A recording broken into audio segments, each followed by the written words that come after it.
Hey everybody, welcome back to DIY Diecast. My name is Joe. This is the Saturday Hot Wheels Diecast Collectors Show with Joe. Oh, good. I was running out of fingers there. I was worried I was going to have to start using toes. Anyhow, long name, great show. This is episode 6. So, you know what that means. If you're new to finding the Saturday Hot Wheels Collectors Diecast Show with Joe, then you've got 5 others to go and find and watch in my older content. Maybe? Please? Anyhow, in this video, I've got a lot of great stuff to get to, so I'll try to talk fast here, whatnot. First off, I'll start you out with a little story of something, buyer beware for you collectors out there, and you even you scalpers might want to listen to this little story too. Had something very interesting happen this week, and it made me think about something that very bad that could happen to you in this collector's industry. And I have 2 of my all-time favorite die-cast cars. I'll turn around backwards so you can't see them right yet. It'll be a big surprise. If there was a fire in this house, these are the 2 cars I would grab. I would leave the cat, grab these cars, and get out. Just kidding. I would put the cat in the other hand and we'd all be safe and get out. So don't worry about the cat. But anyhow, we'll get to those, and I'm going to open them. I was kind of conflicted about that. They are 2 of my all-time favorite cars in my collection, but they're going to get wheels swapped, and if they're your favorite cars, why wouldn't you want to open them and enjoy them anyhow? Okay, next part of the show coming up will be weird stuff. Okay, it's not your typical Hot Wheels or Matchbox cars, trucks, or vans. There's the other stuff that they made, and I've assembled a little pile of that stuff. We'll go through it. Every once in a while you run across it and you go, huh, why would they make that? Or I never knew they made that. There's a lot of that stuff right here we'll go through. And also, have you been collecting your electric vehicles yet?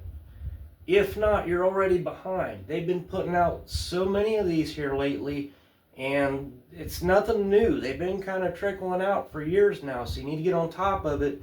And I'll show you some of the all-electric vehicle offerings that I have from Hot Wheels and Matchbox. So first off, I'll start you off with this little story. I was at the car show and swap meet last weekend, picked up a bundle, a great diecast. That's in another video right before this one too, if you're interested in checking that out. But anyhow, while I was there, I was looking at this table, and the whole booth had a lot of random stuff in it, mostly old car parts and car parts accessories. And then there was this little section on this table, and it had a couple dozen Hot Wheels for $2 each. A lot of main lines, stuff that I already had or wasn't particularly interested, but they caught my eye enough for me to go over and check them out and see what was on the table. I approached the table, I'm looking at all the die-cast that's there, and the gentleman that's selling the items there in the booth, he asked me, he says, would you like to buy a complete set of the 1995 treasure hunts? Okay. Now, if you're a serious collector, you know what a big deal this is. 1995 is the first year that treasure hunt started. They've been running every year ever since, so these are the first ones. And you also know, if you know that much, that there is that 69 Camaro in there that is white with the gloss orange stripes, and that car itself sells for like $1,500 in that price range area right there. Okay, so immediately when someone asked me would I like to buy the full set of 1995 treasure hunts, it's like an involuntary reaction. My mouth just opens up and I say, why, yes. Okay, but I thought, surely he doesn't have them. You know, they wouldn't be here in Little Springfield, Ohio at this car show and swap meet if there was a full set of them. And this doesn't look like a serious collector's boot. There's just a few, random Hot Wheels here, main lines. But this guy, 3 minutes later, he went in his truck and pulled out this little box, and I was looking at the complete set of 1995 treasure hunts. Every one of them, including the white and orange Camaro. I was absolutely floored to be able to experience these. There were only 10,000 of these sets ever produced. And for you to see even a whole set of them together is very, very rare. So I asked the guy, I said, well, how much? He said, $2,000. I was like, ooh, do I do it or don't I? Here's the thing though, okay? I don't collect treasure hunts, not at all really. And I don't collect the super treasure hunts or anything like that. They would have a great historical value to me, but all I would do with these potentially is sell them, okay? And at $2,000, there was some meat on the bone to be made. You sell that Camaro, which would be the one I would really want to keep, but you sell that for $1,500, and you got 11 other treasure hunts from the first year, 1995, to sell to make money on at potentially a couple to few $100s each, right? So I was thinking really hard about it, and I'm just glad I didn't, because I would have sold them. That's what I would have done. I would not have kept them because I don't collect treasure hunts. I would have only been interested in seeing how much money I could have made on them. And I got to thinking about this well afterwards, and this is a warning for you scalpers and you collectors that might run across these kind of deals out there when you're in your travels, okay? Now, I've sold stuff on eBay for many, many years. Lots of different kinds of things. Never much diecast. I collect diecast. I don't really want to sell my diecast. Every once in a while I'll run across something that does not fit in my collection, and I may have sold it on eBay. Currently, I have about 30 cars for sale on an eBay site. They're just wheel swap cars that I offer to people who watch the show that are interested in that kind of thing. And it even breaks my heart to package one of those up and ship it out. I think I'm really going to close that site down soon anyway. But what I'm getting at is this, okay?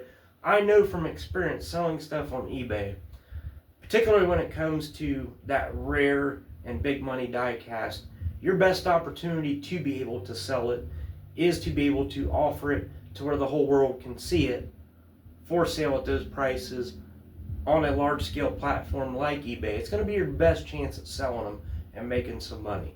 You're going to reach the people who got the money and want them wherever they're at, okay? But here's what I want you to think about. Here's what I thought about. What if it gets lost in the mail when you ship it to the people? Okay?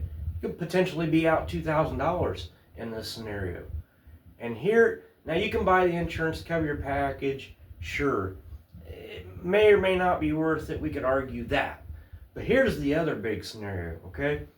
I know that from selling stuff on eBay too, there are scams galore out there, okay? A couple potential things that could happen to you if you find yourself in this scenario where you think you're gonna flip stuff for a big buck on these die-cast cars like that. You could ship these out to somebody and they could legitimately pay you, and then they could put a fake in that package, open it up, put a fake in there, and then claim to eBay that you sent them a fake. I'm telling you, they're going to win that argument with eBay all day long. eBay always sides with the buyer. Always. Without exception. I can tell you from experience of selling stuff on eBay for many years. They will take the buyer's side in that argument. You will be out $2,000 and have yourself a fake car that got put in the package. The other thing that could happen too is that somebody could buy that set off of you for the big money, and they could say that they never got it. And they could file a claim with eBay and get their money back, and then you're just out everything. So these are very, very real scenarios that could happen to you. If you think you're going to make a fast buck, think about it. Just be careful. may not be exactly what you want to do. A lot of risk there is all I'm saying. Be careful. Alright, I've taken up a lot of time with that. Hope that was enough to give you something to think about that maybe you never thought about before. Let's get to the stuff on this table. I'm going to put you on pause, bring you up front close for the action. Here we go. Another thing I just thought about too, you know, an eBay buyer could potentially have that whole set of 12 cars, and their packages could just be in rough condition, and they could take a picture of that and show eBay and say, hey, this was not as described in the listing. This package is all damaged. I want to return them, and they could ship you back their old rough packaged ones and keep your nice ones. Lots of different things to consider that could happen to you in that scenario. Okay. That one with the chopped off corner made me think of that. Alright, let's get to these fantastic luxury cars here, or whatnot. Oh, I wasn't going to tell you, I was just going to show you. Alright, let the cat out of the bag. My two favorite cars, let's look at them, let's get them open. It is the Auto World Cadillac Eldorado, 1975 there. We're going to get it out and take a closer look at it. And the Auto World 1977 Lincoln Continental Mark V. Absolutely beautiful. I am a luxury car guy. I'm a car guy, period. Love them all. My favorites are the luxury cars. Even more specifically, I love the Cadillacs, my daily drivers, Escalade. Many of my favorite all-time cars in the world are Cadillacs, and these are two of my favorite cars. Let's get them open. Let's start with the Cadillac. Oh man, that is beautiful. In my book, that is a perfect 10. Love this car. So accurate on all of the details. All the trim is there. Everything. It's all there. Auto World knocking it out of the park with these fantastic luxury cars. They got great station wagons. Everything. They just make great stuff. Got a opening hood here on this one too. You know, they can be hard to open sometimes nearly impossible, but there we go. Exposing the blue engine block there. Very nice details. And I thought it had opening doors, but it doesn't. There it is. Beautiful Cadillac. Gonna get wheels swapped with some wire wheels. Gonna be fantastic. Next up, it is the 1977 Lincoln Continental Mark V. Let's get it out and take a look. Fantastic. I just cannot express my undying love for these diecast luxury cruisers from Auto World. Just beautiful. You're going to get tired of hearing me dote on them, so I'll just stop and show you the car, but it's great. I think the hood opens on this one, maybe 2. I don't think so. Okay. No opening hood action on that one. It might, but I'm just not able to do it right now, but there it is. Gorgeous. Alright, moving right along here, it is the weird stuff I was talking about. This is stuff that, and there's things in here, but there are not weird stuff also. But this is different weird stuff, and we'll take a look at this. This is stuff that's other than a car, truck, or van. Not your typical stuff you're used to seeing from Hot Wheels or Matchbox. And we'll start with this guy here. It's a Zamboni. It is the Toronto Maple Leafs Ice Groomer, some would call it, or Zamboni. But how many diecast Zambonis do you see? Definitely fits in the weird stuff category for me. Cool, very, very cool, but weird. Here's another something different. It's the trailer trawler from Matchbox. Very military looking trailer. How often do you see just a trailer by itself offered by Matchbox or Hot Wheels? You know, now they got the Hollers series where you get a vehicle hitch and tow and stuff, but just the trailer itself. And very unique and oddball, what I would call it at best. It's cool, again, but it's weird. It's different. Next up, we got a boat. This thing is absolutely beautiful. I mean, I don't know if you can really appreciate it in the package, but I mean, this thing is gorgeous. Two V10 dual engines in there, dual cockpit, racing boat, fantastic details and decals. I mean, it looks very, very realistic, and it's beautiful. Probably my favorite boat I've ever seen, and again, another different kind of offering from Hot Wheels there. Alright, it's more weird stuff. It's the Saturn blimp. It's not even the Goodyear blimp. And Saturn, of course, a defunct company that does not make cars anymore. A sister company of GM, out of business. And there is the Saturn blimp. Have you seen that one before? It's a helicopter, and a police helicopter at that. Not a car, truck, or van. Something very different of an offering from Hot Wheels in the police proper chopper helicopter. Pretty cool details there. Very, very medic looking style helicopter there. Alright, let's just stay with the helicopter theme. Here we had the Matchbox 75 Challenge, 1 of 10,000, limited edition even. With the great collector's box number 46 is the emergency chopper and a nice metallic gold there.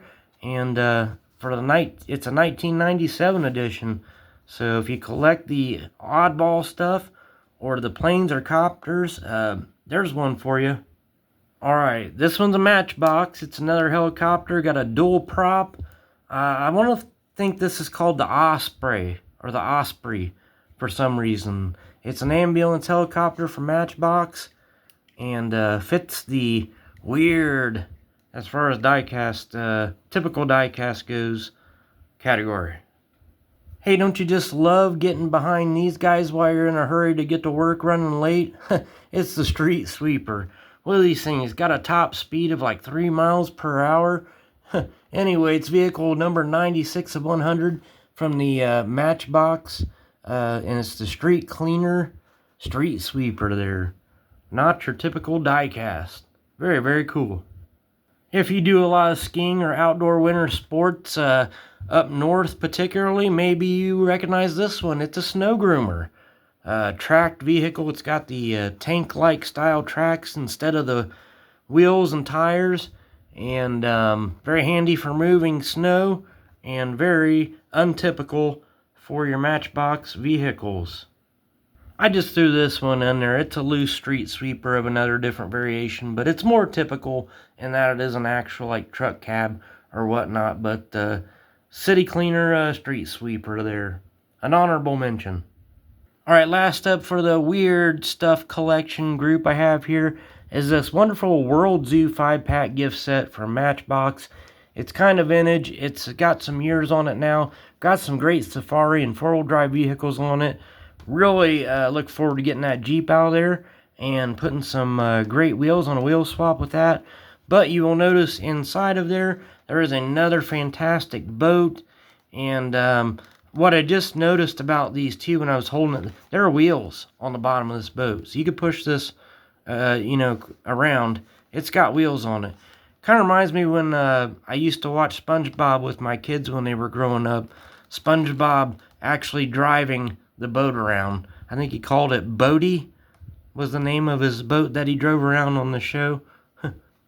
Alright, and anyway, up here, got another fantastic plane of some kind here. Looks like it would land on the water. It's got the pontoons down there on it. Just another different offering rather than your typical die-cast cars, trucks, or vans from Matchbox. Two of them you get in that 5-pack set. Alright, now let's go ahead and get through these electric vehicles real quick, and then we'll get out of here early. First up, got one loose here. It is the Tesla Roadster, of course. I wheel swap this one with just a different set of Hot Wheels wheels, ones I like better on there than the ones that it had on it.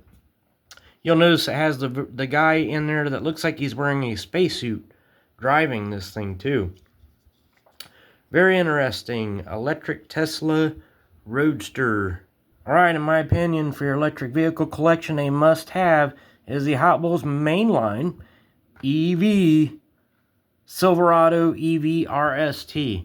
That's an all-electric, full-size Chevy Silverado pickup. Very avalanche looking, doesn't it? Got that kind of avalanche body style from the 90s and early 2000s there. No grill, doesn't need it. All electric. Yep. Must have for the EV collection. Alright, it's the Rivian, of course. Rivian RIT. I've been starting to see a few of these out on the road now. They're getting to be a few years old, some of the models out there now. And great looking, little sporty truck. Yeah, pretty expensive too. Of course, they are pretty rare. But is the Rivian RIT, available in different colors too. I want to collect them all. Did you even know this car existed? It is the Rimac Navara. Another Hot Wheels mainline from 2023, and it is from the HW Green Speed. Very, very cool looking electric supercar there from Rimac with all of the great details. Even the side mirrors are there. Check it out. Did you know DeLorean was still making cars? I did not. It's from the Hot Wheels Red Edition, the DeLorean Alphas. All electric also. Doesn't it remind you of the Tesla Plaid? Very Tesla looking electric vehicle there. Almost makes me wonder if they had a partnership in making this or developing this car. I don't know. Elon is into so many different things. I wouldn't write it off as a possibility. Nonetheless, they're calling it the DeLorean, and it is the Alphos, all electric. Can you have an EV collection without a Nissan Leaf? I don't know, you decide.